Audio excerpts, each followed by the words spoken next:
John Rich had a few things to say about the Scofield Bible, which I thought was absolutely amazing. What you're saying is the Scofield Bible, its theology is deceptive. A very wealthy, very charismatic preacher named John Darby came with this doctrine that's now referred to as the secret rapture or the pre-tribulation rapture. And guess who he was connected to, by the way? The Rothschilds. Interesting. Have you ever heard of a Scofield Bible? Yes, I have. Okay, so C.I. Scofield was basically a student of John Darby, and he adopted that part of the doctrine, and he incorporated that into the Bible. It was the first Bible ever made that had study notes with it. It became so popular, every Christian was reading it, every minister was reading it, including me, including my own father. For a long time, that's what we believed too. But when you start actually going back and reading line by line by line what is said that will be leading up to Jesus coming back, which is when the rapture happens, it's the inverse of what John Darby put down. My sense was the Scofield stuff, which has had massive implications for our foreign policy, for example, and in our domestic politics, was probably a lie. I do know that translation or that commentary on the Bible has had massive effects on our politics that have been very, very negative and resulted in the deaths of a lot of people. Wow. That is huge. Guys, John Rich, I don't know. He's correct on a lot of things. Not correct on his interpretation of Bible prophecy, of course. The Remnant Church has that understanding. But what he says about the Scofield Bible, some of it at least, is actually correct. Right. What are your understanding on this Scofield Bible's idea? Yeah, I agree with him. He's right that their interpretation of prophecy, most Christians, a lot of Christians nowadays, their view of Israel comes from that Bible. But also, interestingly enough, and correct me if I'm wrong, I believe their view of this, things such as a secret rapture and futurism also comes from the same Bible as well. So it was interesting that he referenced the secret rapture, but he doesn't notice that that's also unbiblical. So hopefully, as he is bringing this out, more people will do more research and study into that version and discover, like, wait a minute, there's a lot about this Bible that's incorrect and inconsistent with other versions. And so, but he is right on that. It has had a huge impact and influence on our country's foreign policy and the role of Israel in end time events. Yeah. Thank you for that one. I was looking for this presentation here. I have it on my list. It's called The Counter-Reformation. Like, the thing about it, true versus a counter-revival, mark of the beast, a counter-argument. Anyway, we can do that another day.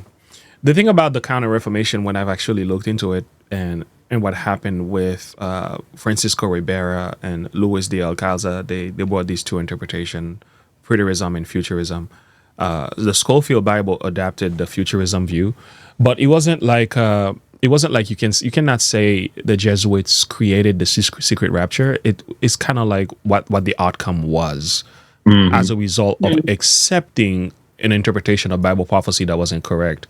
So the Scofield Bible is actually a very, very serious piece of document. Okay, I found at least something that I can share. Let me open this up. There we go here. So this is going to give you maybe a quick picture of how we got here. And what Tucker Carlson says is actually correct. What he says is that this has had implication on U.S. policies.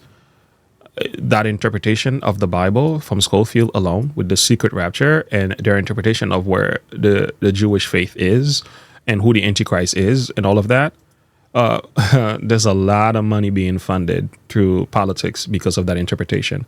So this is, shout out to James Bowen for this one. This is the idea. Francisco Ribera gave that understanding of futurism. It was meant to counter the Reformation because they didn't want the Catholic Church to be identified as the Antichrist of Bible prophecy anymore. So that was an effort. It was a Jesuit agenda. So you can see the dates by here. So from there, it passed down by Cardinal Bellarmine, who also took it and gave it to Manuel Lucanza. Manuel Lucanza also was a teacher of Edward Irvin. Edward Irvin passed it to Henry Drumden, and John Nelson Darby took it. The Scofield Bible also spread it, and Samuel Udemer also spread the whole idea as well. So we have the Scofield Bible, Samuel Udemer, and these men also began to establish the Madison School, where the idea from the secret rapture, what's his name, Tim LaHaye, took the whole idea of the secret rapture and spread it. It became a big discussion on many schools and even churches as well. So what you see going on in American politics, just like he said, a lot of what is being driven this is Scofield Bible.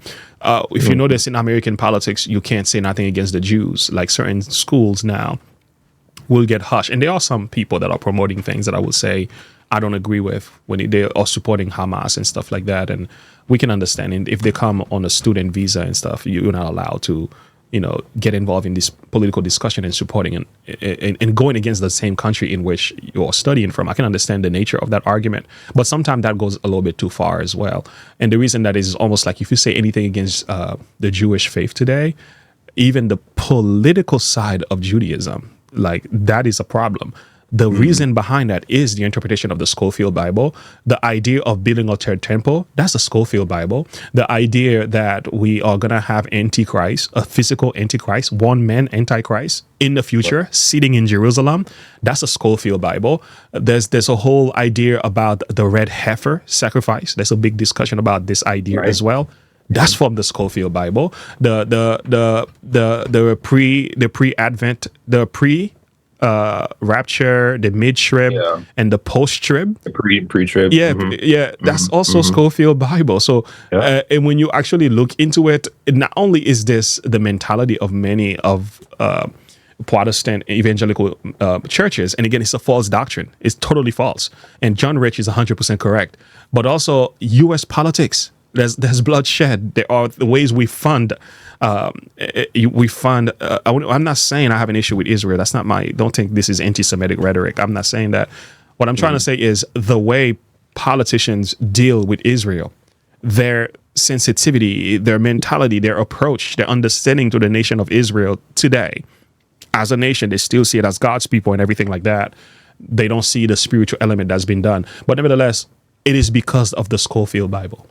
So it's not a small thing. It's not a small thing. It's a big thing, and it has serious implication on U.S. politics. If you want to understand why former president, current president are doing what they do with Israel, why Israel has so much of a say in U.S. politics, why they can fund this and do that. And like, if you want to understand the aspect of it, you have to go back to the Scofield Bible. It's actually a spiritual agenda. It's actually a theological reason why it is driven these policies. And once you understand what happened then you can escape a lot of the confusion that we now have. So it takes a little bit of Bible study, but that's pretty much what's going on. Yeah, it's such a powerful delusion, unfortunately, that it's actually a bipartisan position. And it's one of the few where you'll get both Democrats and Republicans on board with this. So that kind of shows you that how influential this actually is, that both sides of the aisle actually come together in agreement on this. They may differ in policies, but this is something that you see a united effort. So it's serious. It's very serious. And it's interesting because when you think of the Sadducees and the Pharisees, both had opposing views. But eventually they had the same agenda and persecuted Jesus. Yeah. Which I find quite interesting. And so, it's interesting. That's a good parallel as well. Eventually, God's people, the faithful children of God, are gonna get caught right in the mid of the fire. Yes. You're gonna be hated of all nations for my name's sake. So we have to be careful with these groups. We have to understand there are people in those groups who love the Lord, no matter whether they are in the left or on the right.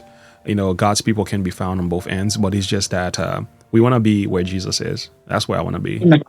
Yeah. Amen. Amen.